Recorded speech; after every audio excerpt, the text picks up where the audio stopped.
నమస్తే, నా పేరు Shivaji. Welcome to our channel. Part time politician అయినటువంటి జగన్మోహన్ రెడ్డి గారు ఎప్పుడో నెలకు ఒకసారి అలా వచ్చి తాడేపల్లి ప్యాలెస్కి వచ్చి కార్యకర్తల మీటింగ్ ఒకటి పెట్టుకొని 4 సినిమా డైలాగులు కొట్టి వాళ్ళలో ఆత్మవిశ్వాసాన్ని పెంచడం కోసము, నాయకులు పార్టీలు మారకుండా ఉండడం కోసము, వైఎస్ఆర్సీపీ పార్టీ కోసమే పనిచేసేలాగా అప్పుడప్పుడు వచ్చి సినిమా డైలాగులు కొట్టి వాళ్ళలో కొంచెం కాన్ఫిడెన్స్ కలిగించే విధంగా మాట్లాడడం మనం తరచుగా చూస్తూ ఉంటాం. ఆయన ఇలా వచ్చి అలా కాన్ఫిడెన్స్ అలా పెంచిపోతే మొన్నేం జరిగింది? విజయసాయిరెడ్డి గారు పరిగెత్తుకుంటా వచ్చి ఏం చెప్పాడు? విజయసాయిరెడ్డి గారు అంటే ఎవరు? జగన్మోహన్ రెడ్డి గారి ఆత్మ. ఒకప్పుడు వైఎస్ఆర్సీపీలో నెంబర్ 2గా ఉన్నటువంటి విజయసాయిరెడ్డి జగన్మోహన్ రెడ్డి గారు ఇక ముఖ్యమంత్రి అయ్యేటువంటి పరిస్థితే లేదని మొత్తం గాలి తీసిపోయినటువంటి 2 రోజులకి మళ్ళా సొంత చెల్లె షర్మిల గారు వచ్చి మా అన్న పాదయాత్ర చేసినా, పొర్లు దండాలు పెట్టినా ఇక ముఖ్యమంత్రి అయ్యేటువంటి అవకాశం లేదు, అసలు మా అన్న రాజకీయాలకే పనికిరాడు, దేనికి చేస్తావు పాదయాత్ర? నువ్వు పాదయాత్ర చేస్తే నీకు 151 సీట్లు ఇచ్చి గెలిపిస్తే నువ్వు రాష్ట్రానికి ఏమి చేశావు? సొంత చెల్లెళ్ళకే నువ్వు ఆ న్యాయం చేయలేకపోయావే, నువ్వు ఇంకా రాష్ట్రంలో ఉన్నటువంటి మహిళలకు ఏమి న్యాయం చేస్తావు? ఏ ముఖం పెట్టుకొని పాదయాత్ర చేస్తావు? అసలు నువ్వు రాజకీయాలకే పనికి రావు, నువ్వు అధికారంలోకి రావు అని చెప్పి క్లియర్గా చెప్పడం జరిగింది. ఇక్కడ చూడండి, జగన్ అధికారానికి తగరు, మళ్ళీ పాదయాత్ర అంటే ఎవరు నమ్మరు. ఆల్రెడీ ఉన్నటువంటి అస్త్రాలు అంటే జగన్మోహన్ రెడ్డి గారి దగ్గర ఉన్నటువంటి అస్త్రాలు అన్నిటినీ 2019 ఎన్నికల్లోనే వాడేశాడు. ఆ అస్త్రాలన్నీ బాగా పనిచేశాయి. పనిచేసిన దానివల్లనే 151 సీట్లు వచ్చాయి. ఇప్పుడు అస్త్రాలు ఏం లేవు, ఏ అస్త్రం వేసినా నమ్మేటట్లు లేరు. సింపతి నమ్మరు. యువకుడు ఉత్సాహవంతుడు, రాజన్న బిడ్డ, రాజన్న రాజ్యాన్ని తీసుకొని వస్తానని చెప్పి నమ్మబలికినటువంటి జగన్మోహన్ రెడ్డి గారు 5 సంవత్సరాలు అధికారం ఇస్తే ఏ విధంగా రాష్ట్రాన్ని కుక్కలు చించిన విస్తరిలాగా తయారు చేశాడో మనమందరం చూసాం. కాబట్టి దాని రిజల్టే ప్రతిపక్ష హోదా కూడా కోల్పోవడం జరిగింది. ఇప్పుడు ఎవరో చెప్పడం లేదు, సొంత సెల్లే వచ్చి చెప్తుంది మా అన్న పాదయాత్ర కాదు కదా, పొర్లు దండాలు పెట్టినా కూడా అసలు ఇక అధికారంలోకి రాడు, అవన్నీ టైం వేస్ట్ వ్యవహారాలు, అసలు మా అన్నని నమ్మేటువంటి పరిస్థితి లేదు, మా అన్నని మేమే నమ్మము, ఇంక జనాలు ఏమి నమ్ముతారని చెప్పి చాలా క్లియర్గా చెప్పడం జరిగింది. రాష్ట్ర వ్యాప్తంగా ఉపాధి హామీ రక్షణ యాత్ర అంట.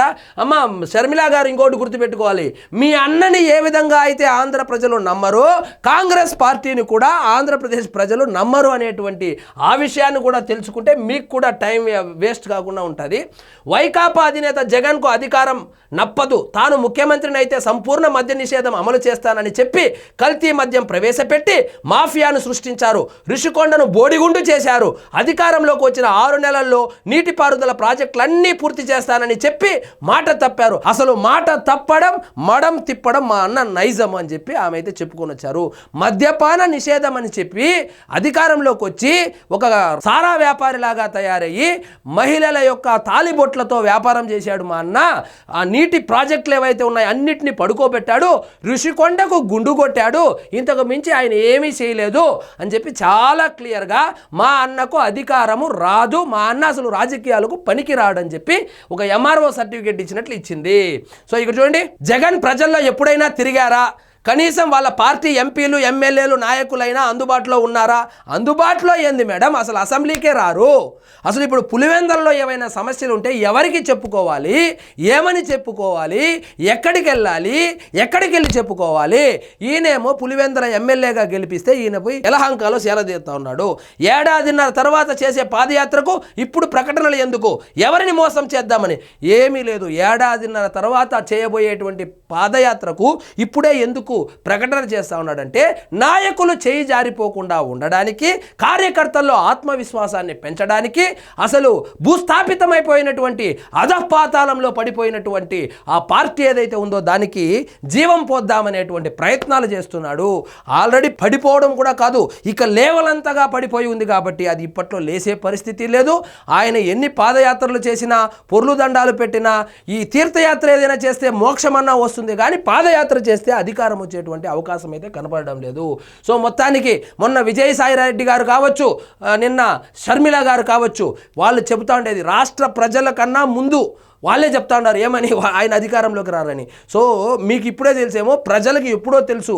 ఎప్పుడైతే 2024లో రిజల్ట్స్ వచ్చిందో ఆ రోజే ఆంధ్రప్రదేశ్ ప్రజలకు అర్థమైనటువంటి విషయం ఏంటంటే, అమ్మయ్య మనకు స్వాతంత్రం వచ్చింది, దరిద్రం వదిలిపోయింది, ఇక అటువైపు చూడాల్సిన పనే లేదని చెప్పి వాళ్ళు ప్రతిపక్ష హోదా కూడా లేకుండా అసలు రాజకీయాలకే జగన్మోహన్ రెడ్డి గారు తగరు అని చెప్పి మీరు ఈరోజు చెబుతా ఉన్నారు. కానీ ఆంధ్రప్రదేశ్ ప్రజలు మాత్రము 2024 ఎన్నికల్లోనే డిసైడ్ చేసేశారు, అసలు రాజకీయాలకు ప్రతిపక్ష హోదా కూడా ఈయన పనికిరాడని చెప్పి ఆయనకు 11 సీట్లు ఇచ్చింది షర్మిల మేడం గారు.